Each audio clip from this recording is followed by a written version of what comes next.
ছুটির দিনে বেশ জমে উঠেছে জাতীয় বৃক্ষ মেলা। ক্রেতারা পছন্দের গাছের তালিকা নিয়ে ঘুরছেন স্টলে স্টলে। দেশি বিদেশি বিচিত্র গাছের পাশাপাশি এবারই প্রথম ৪২ প্রজাতির বাঁশের সমারোহ হয়েছে মেলায়। সেখানে মিলছে বাঁশের কচি পাতার চা ও প্লাস্টিকের বিকল্প নিত্যপণ্য। চিরসবুজ বহুবর্ষী উদ্ভিদ বাঁশ। দেশে আছে ভুদুম, বৈজ্যা, স্বর্ণা, মূলিসহ ৩৩ প্রজাতি। জাতিসংঘের খাদ্য ও কৃষি সংস্থার প্রতিবেদন অনুযায়ী বাঁশের প্রজাতি ও বৈচিত্র্য ভেদে বাংলাদেশ পৃথিবীর অষ্টম। তাই এবছর জাতীয় বৃক্ষ মেলায় দেশি বিদেশি ৪২ প্রজাতির বাঁশ নিয়ে সেজেছে এই স্টল।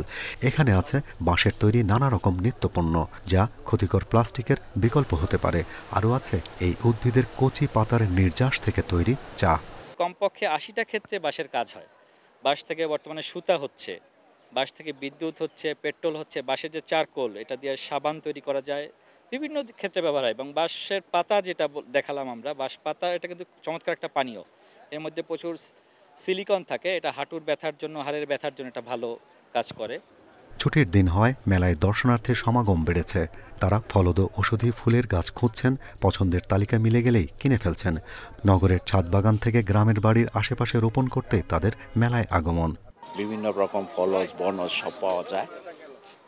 সেই হিসেবে আমরা ছাদ বাগান বা মাটিতে করার জন্য, রোপণ করার জন্য আমরা এই গাছগুলি নিলাম। জাতীয় বৃক্ষ মেলায় ঘর সাজানোর গাছের চাহিদা বেশি থাকে। অল্প জায়গায় বেশি গাছের সমারোহ চায় ক্রেতারা। তাই চাহিদা অনুযায়ী সাইকাস, অর্কিড, অ্যাডেনিয়াম সহ বিচিত্র সব বনসাইয়ের সমারোহ আছে মেলার বেশ কিছু স্টলে।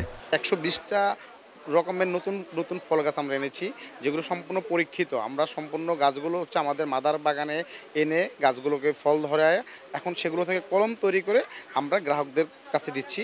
এবারের মেলায় প্লাস্টিকের ক্ষতিকর প্রভাব নিয়ে সচেতন করতে নির্মাণ করা হয়েছে একটি প্লাস্টিক দানব।